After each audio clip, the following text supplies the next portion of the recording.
Hello दोस्तों, नमस्कार। आइए, आपको अपना यूट्यूब चैनल पर स्वागत है।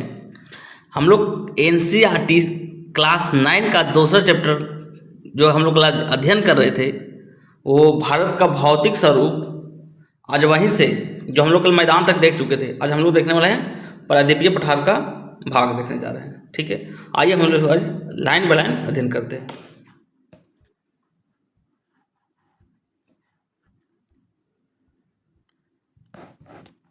कहता है कि प्रायद्वीपीय पठार एक मेज का आकृति का स्थल है। कैसा है? मेज का आकृति का स्थल है जो पुराने क्रिस्टलीय और आग्नेय और रूपांतरित शैलों से बना हुआ है।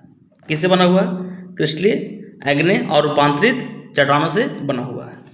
आइए, यहाँ गोंडवाना भूमि का टूटने और अफवाह के कारण बना हुआ है। किससे? गोंडवाना भूमि का और टूटने और अफवाह से बना हुआ है। गोंडवाना भूमि कौन सा? सब जानते हैं कि पहले क्या था, पूरा पेंजिया था, उसमें से दो भाग हुआ, एक अंगारा और एक गोंडवाना। तो गोंडवाना क्या हो गया? सबसे पुराना जो भूमि है ना, वो क्या है? गोंडवाना है।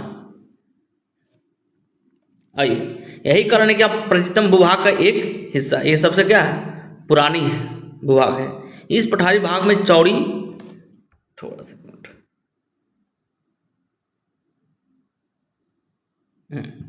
इस पठारी भाग में चौड़ी और छिछली घाटियां और गोलाकार पहाड़ियां हैं। कैसा है? छिछली और गोलाकार पहाड़ियां। इस पठार दो मुख्य भागों में बांटा गया है, एक है मध्य उच्च भूमि और एक है दक्कन का पठार। ठीक है, कौन? मध्य उच्च भूमि और दक्कन का पठार। कहता है कि नर्मदा नदी के उत्तर में प्रायद्वीपीय पठार का भाग जो मालवा के पठार का अधिकतर भागों में फैला है, उसे मध्य उच्च भूमि के नाम से जाना जाता है। मान लीजिए कि ये इंडिया है, दक्षिण भारत का। ठीक है, अगर ये मान लीजिए कि यहाँ पर क्या है? नर्मदा है, और नर्मदा का ऊपरी भाग इधर मान लीजिए ये मालवा पठार है, इसकी जितनी एरिया है ना, एरिया क्या कहलाता है? ये मध्य उच्च भूमि के नाम से जाना जाता है। आइए,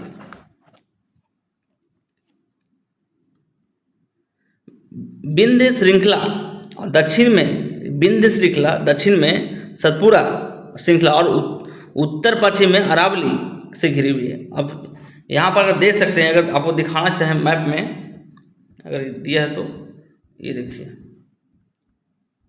ये देखिए यहाँ, ये है आपका मालवा का पठार, ये क्या है? सतपुड़ा है, ये विंध्य श्रेणी है, और ये जो एरिया है ना, ये क्या है? मध्य उच्च भूमि है। समझ गए?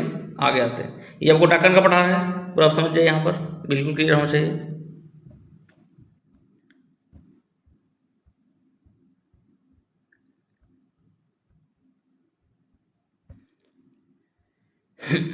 देखिए, कहता है कि पश्चिम में धीरे धीरे स्थान के बलुई और तथा पथरीले मरुस्थल मिल जाता है। कहता है पश्चिम में जब धीरे धीरे बढ़ेंगे ना, तो राजस्थान की जो बलुई और पथरीले मरुस्थल है ना, उससे क्या हो जाता है? जाकर धीरे धीरे उच्च भूमि मिल जाता है। इस क्षेत्र में बहने वाली नदियाँ चंबल है, अगर उच्च भूमि की बात तो कौन? चंबल है, सिंध है, बेतवा है, केन है, ये क्या है? दक्षिण पश्चिम और से उत्तर पूर्व की ओर कहाँ है? बहती है, यानी दक्षिण पश्चिम। अगर ये दक्षिण है और ये क्या है? आपका पश्चिम है, तो इधर से बहती है इधर की ओर, यानी उत्तर और पूर्व की ओर बहती है। इस प्रकार इस क्षेत्र को, इस प्रकार क्षेत्र क्या ढाल को दर्शाती है।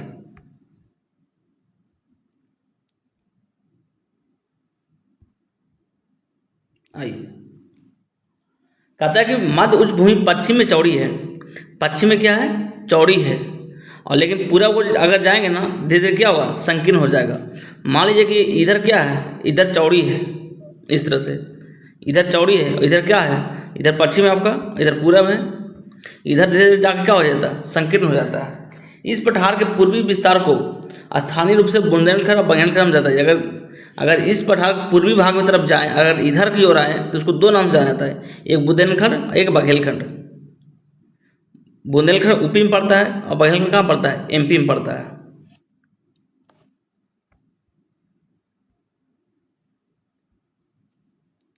इसके और पूरा विस्तार को दामोदर नदी द्वारा अपवाहित छोटानागपुर पठार दर्शाता है। अगर इसको और पूरा में चले जाएं झारखंड की तरफ तो उधर कौन सा जाएगा, आपको छोटानागपुर का पठार मिल जाएगा उधर। आइए, दक्षिण का पठार एक त्रिभुजाकार भूभाग है। दक्षिण जो पठार है वो क्या है, त्रिभुजाकार है, जो नर्मदा नदी के दक्षिण में स्थित है। नर्मदा नदी के ऊपर में क्या हो गया, उच्च मध्यभूमि हो गया। अगर नीचे आए तो क्या दक्षिण का पठार मिल जाएगा आपको। उत्तर में इसके चौड़े हैं, उत्तर में क्या है, चौड़े हैं। इसका क्या होगा, देखिए उल्टा हो गया, इसमें इधर ऐसे हो जाएगा इसका, ठीक है। इधर क्या है, चौड़े हैं, और जैसे नीचे आओ तो क्या हो जाएगा, ये संकीर्ण हो जाएंगे।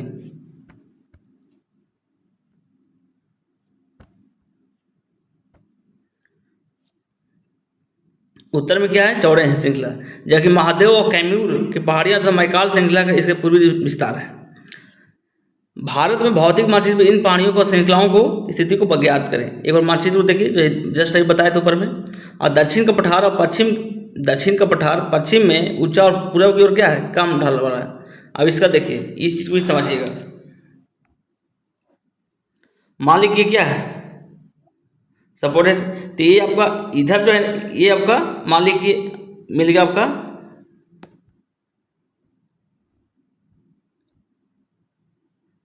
एक मिनट, हाँ, ये आपको इस तरह से क्या है, सतपुरा, ये आपको दक्षिण का पठार है, ठीक है।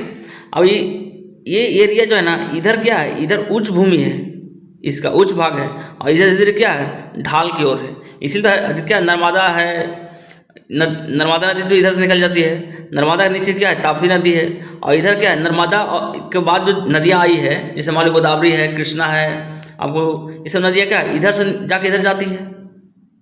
तीन नदियाँ क्या है, इधर ढाल इसलिए जाती है, इसलिए कह रहा है किताब कि इधर में जो है ना, ये उच्च है, और इधर क्या है आपका मंद है। धीरे धीरे क्या, इधर की नदियाँ इधर भी बहती है। आपको पता है कि नर्मदा और ये ताप्ती है, भ्रंश होकर बहती है। आइए आगे देखते हैं। इस पठार का एक भाग उत्तर पूर्व में भी देखा जा सकता है, जिसे हम लोग स्थानीय रूप से मेघालय कहते हैं। कहता है प्रायद्वीपीय पठार का देखा जाए तो क्या है, एक आपको उत्तर पूर्व मेघालय का पठार भी बताया था। मेघालय पठार भी क्या है, एक प्रायद्वीपीय पठार का भाग है।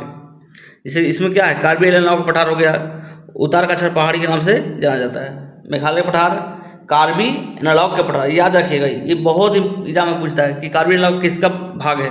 तो कार्बी एनालॉग का जो पठार है ना, वो महाद्वीपीय पठार का भाग है, ये समझ लीजिएगा।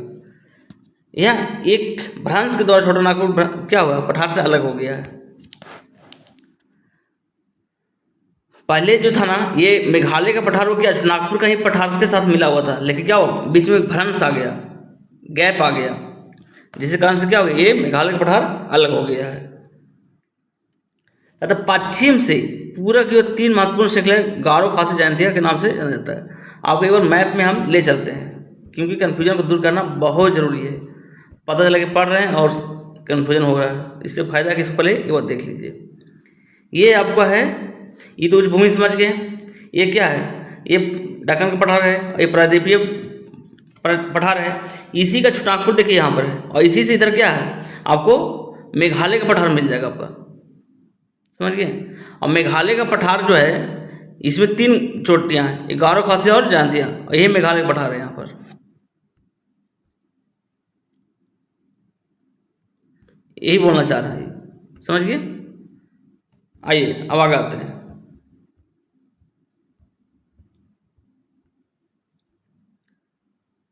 कहता है कि दक्षिण के पठार के पूर्वी और पश्चिमी सिरे पर क्रमशः पूर्वी और पश्चिमी घाट स्थित है। ये क्या है, पश्चिमी घाट, ये क्या है, पूर्वी घाट। और कहता है इससे समांतर क्या है, सत्तर तो उन्हें केवल दर्वत वहीं पर। कहता है कि पश्चिमी घाट स्थित है, पश्चिमी घाट पश्चिमी तट के समांतर स्थित है। और इसके क्या, इधर मान लीजिए ये घाट है, इधर क्या है, हाईलैंड है, ये क्या है, ऊंची पहाड़ी है यहाँ पर। और इसका क्या है, समांतर है किसका, पश्चिमी घाट का समांतर स्थित है। ये सतत है, सतत मतलब क्या हो, ये लगातार है, कहीं कटा फटा नहीं है। इन्हें केवल दर्रों द्वारा ही पास किया जा सकता है। इसको सिर्फ क्या कर सकते हैं हम लोग, दर्रा के द्वारा पास करते हैं। इसमें क्या, कब कहीं से भी पास नहीं हो सकते हैं, आपको जैसे पता होना चाहिए पाल घाट, भोर घाट, ये सब क्या है, थाल घाट, ये दर्रा है जो क्या करता है, पश्चिमी घाट को पास करने में मदद करता है। कहते भारत के भौतिक मानचित्र में देखिए थाल घाट और भोर घाट और पाल घाट ये क्या है, ये दर्रा में स्थित है। समझ गए यहाँ तक? ये वाला भाग जो है ना पूर्वी वाला, ये क्या है, काटा फटा है। कहता है कि पश्चिमी घाट पूर्वी घाट का अपेक्षा क्या ऊंचा है। ऐसे भी जाहिर सी बात है कि पश्चिमी घाट क्या है, ऊंचा किससे, पूर्वी घाट से। इसलिए नदियाँ कहाँ होता, उधर से अधिकतर नदियाँ गोदावरी हो गया, कृष्णा हो गया, ये सब नदियाँ क्या है इधर क्यों आती है, बंगाल की खाड़ी को आती है।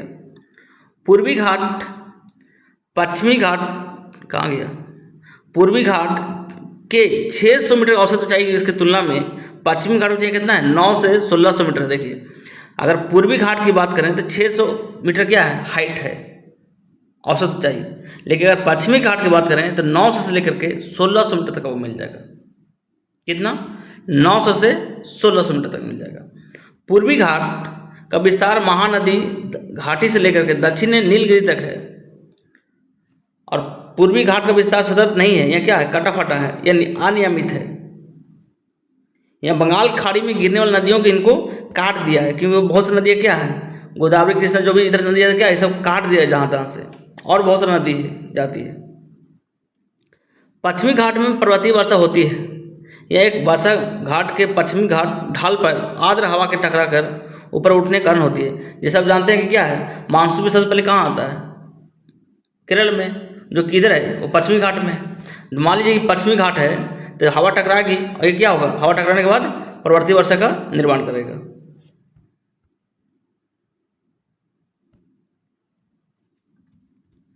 पश्चिमी घाट के विभिन्न स्थानीय नाम से भी जाना जाता है। पश्चिमी घाट की ऊंचाई, थोड़ा सा इसको और जूम करते हैं, अच्छा रहेगा।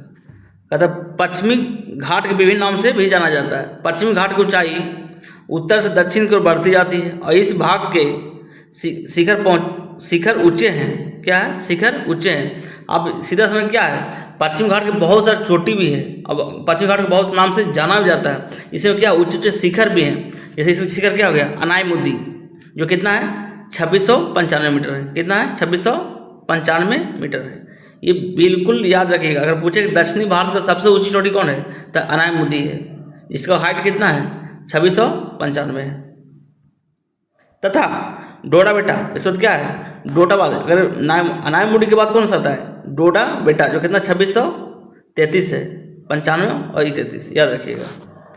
पूर्वी घाट का सबसे ऊंची चोटी क्या है, महेंद्रगिरी है, जिसका हाइट कितना है, 1500 मीटर है। कितना है, 1500 मीटर है। पूर्वी घाट के दक्षिण पश्चिम में सेवराय और जवेड़ी पहाड़ियाँ हैं। कहते पूर्वी घाट के दक्षिण पश्चिम में सेवराय और जवेड़ी की पहाड़ियाँ है। आइए आगे देखते हैं। कहता है कि उद्गमंडलम उड़गाड़ामलम, जिसे उट्टी के नाम से जाना जाता है, और कोडाईकनाल जैसे प्रसिद्ध पहाड़ी नगरों की स्थिति मानचित्र में ज्ञात कीजिए। कहता है कि ये दो शहर दिया गया है। एक ऊटी, ऊटी बहुत फेमस है। यहाँ हमेशा अगर जाइएगा ये साउथ इंडिया में, तो यहाँ अभी भी क्या है, ठंड का फील होगा। तो वहाँ पर एक कोडाईकनाल भी है। ये सब क्या है, ये पहाड़ी में बसा हुआ स्थान है।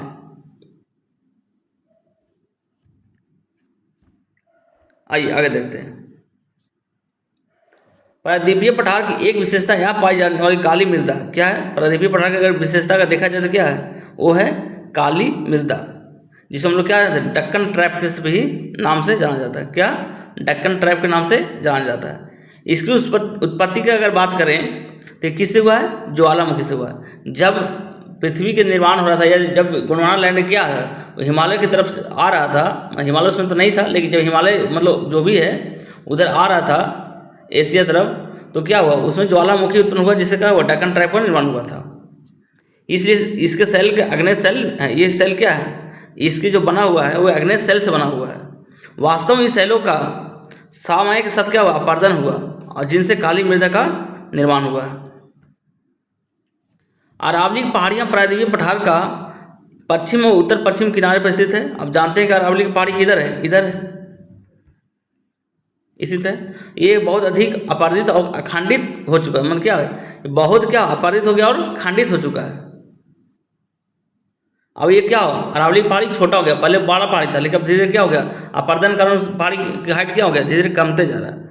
गुजरात से लेकर दिल्ली तक दक्षिण पश्चिम और उत्तर पूर्व की दिशा में फैली हुई है। मतलब गुजरात से लेकर कहाँ तक है, ये दिल्ली तक है।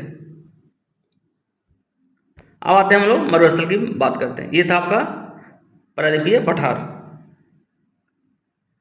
कहता है कि अरावली पहाड़ियों के पश्चिम किनारे एक थार मरुस्थली थी। देखिए जैसे अरावली पहाड़ी है ना, उससे अगर पश्चिम में जाइएगा पाकिस्तान की तरफ तो क्या मिलेगा आपको, थार मरुस्थल मिलेगा। यहाँ बालू का टिब्बों से ढका एक तरंगित मैदान है। जानवर कहते हैं जब थार है मरुस्थल से क्या होगा, बालू होगा ही होगा।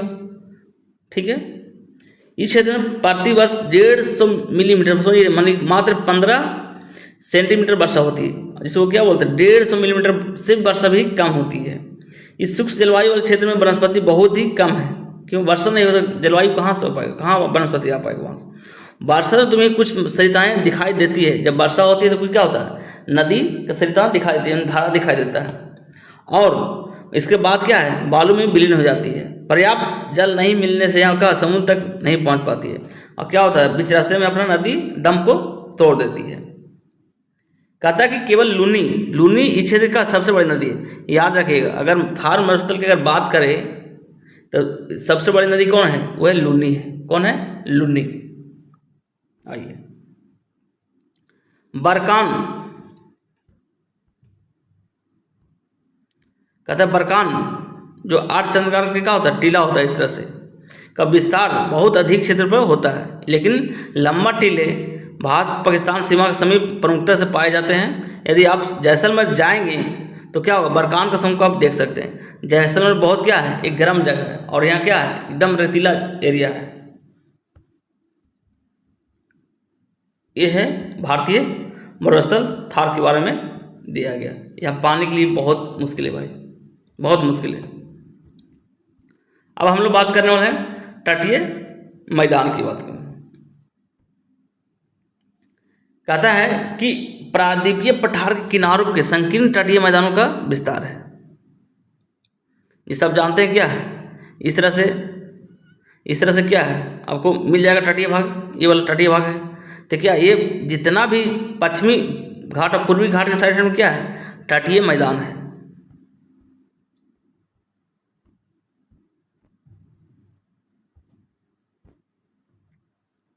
क्या है, तटीय मैदान है। यह पश्चिम में अरब सागर से लेकर पूरब में बंगाल खाड़ी तक विस्तृत है। समझिए, पश्चिमी तट पश्चिमी घाट और अरब सागर के बीच में स्थित है। कहता कि अगर ये पश्चिमी तट है ना, पश्चिमी घाट और पश्चिम अरब सागर क्या है, ये अरब सागर है, इसके बीच में क्या है, पश्चिमी तट स्थित है। यह एक संकीर्ण मैदान है। क्या संकीर्ण है, मतलब पतला मैदान है। इस मैदान के 3 भाग है, और इस मैदान को कितने भागों में बांटा गया है, 3 भागों में बांटा गया है। सबसे उत्तरी भाग को क्या बोलते हैं, तट के सबसे उत्तरी भाग को कोकण कहते हैं। क्या कहते हैं, कोकण। ये कहाँ से, मुंबई से गोवा तक है। एकदम याद रखिए, एकदम पूछता एग्जाम में। अगर मान लीजिए उत्तरी भाग को कहते हैं कोकण कहते हैं। क्या कहते हैं, कोकण कहते हैं। यहाँ कहाँ, मुंबई से गोवा के बीच में, मुंबई से गोवा के बीच में। मध्य भाग को कन्नड़ मैदान कहते हैं। ठीक है, मध्य भाग क्या कहते हैं, कन्नड़ का मैदान कहते हैं। और सबसे जो दक्षिणतम है उधर में, दक्षिणी भाग, उसको क्या बोलते हैं, मालाबार तट कहते हैं। ठीक है, फर्स्ट क्या हो गया, ये कोकण, जो सिर्फ गोवा तक है, मुंबई से लेकर के। गोवा से भी आगे बढ़िए तो क्या होगा, आपको कन्नड़ मिलेगा, और उससे नीचे आइए तो क्या होगा, आपको मालाबार तट मिलेगा। समझ गए। आइए, बंगाल की खाड़ी के साथ विस्तृत मैदान चौड़ा और समतल है। अगर बंगाल खाड़ी, अगर मान लीजिए कि इधर अब जाइएगा, ये पूर्वी तट में, तो क्या ये थोड़ा ज़्यादा चौड़ा है और मैदानी भाग है, समतल है। कहता है कि उत्तरी भाग में इसे उत्तरी सरकार कहते हैं। इसको भी क्या कहा, बांटा गया है। सबसे ऊपर वाला क्या है, उत्तरी सरकार कहा जाता है, जबकि दक्षिणी भाग को कोरामंडल के नाम से जाना जाता है। एक थोड़ा इरेज करते हैं इसको। हाँ देखिए, अगर उत्तरी भाग को क्या है, उत्तरी सरकार के नाम से जाना जाता है, जबकि दक्षिणी भाग को किस नाम जाता है, कोरोमंडल। समझ गए। बड़ी नदी जैसे महानदी हो गया, गोदावरी हो गया, कृष्णा हो गया, कावेरी हो गया, ये सब क्या है, बहुत बड़ी नदियाँ और ये डेल्टा भी बनाती है। चिल्का झील पूर्वी तट के स्थित एक महत्वपूर्ण भूलक्षण है, मतलब चिल्का झील में क्या है, एक खारा झील है जो उड़ीसा में पड़ता है। ये आपको तटीय मैदान का कुछ भाग दिया गया है, आप देखिए चित्र दिया गया है, यहाँ लिखा हुआ है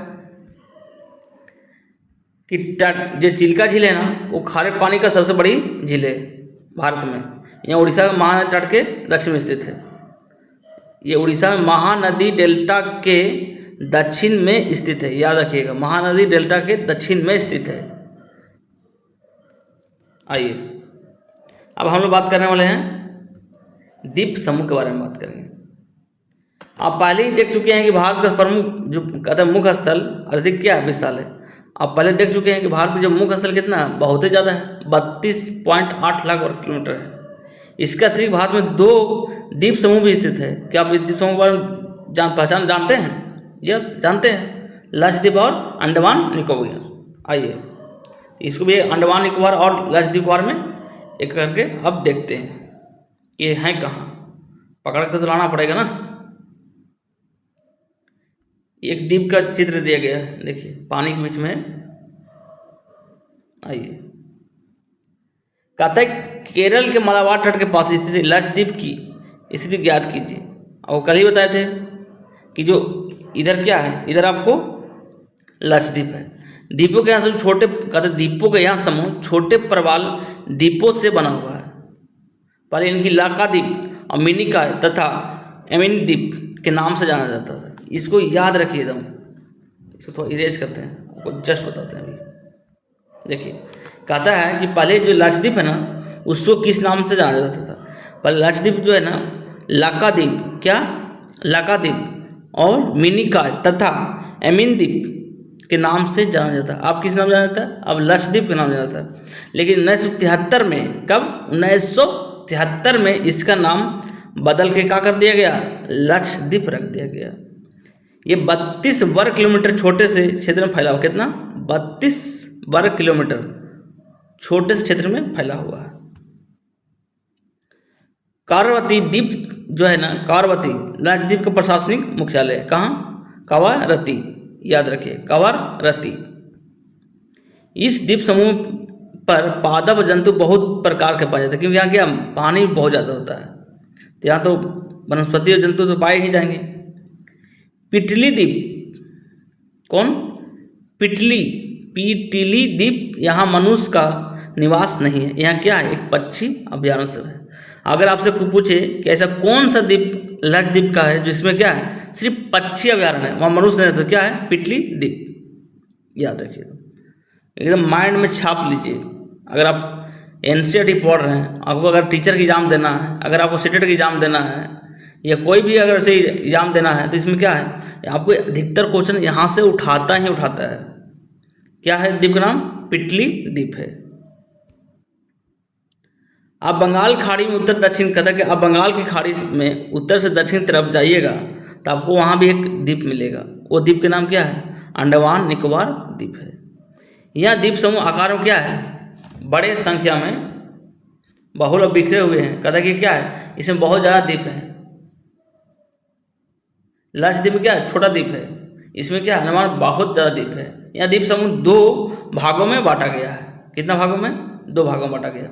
उत्तर में अंडमान और दक्षिण में निकोबार, इसलिए बोलते हैं अंडमान एंड निकोबार। माना जाता है कि यह द्वीप समूह जो है ना, वो निम्नलिखित पर्वत श्रेणियों शिखर है। वो जो लक्षद्वीप है वो परवाल भित्ति है, परवाल से बना हुआ है। लेकिन अगर अंडमान निकोबार क्या है? एक पर्वत है, और पर्वत के ऊपरी वाला भाग जो है ना, वो क्या है? पानी से ऊपर दिखाई देता है। मान लीजिए इधर क्या आपका वाटर है, ये आपका द्वीप दिख रहा है।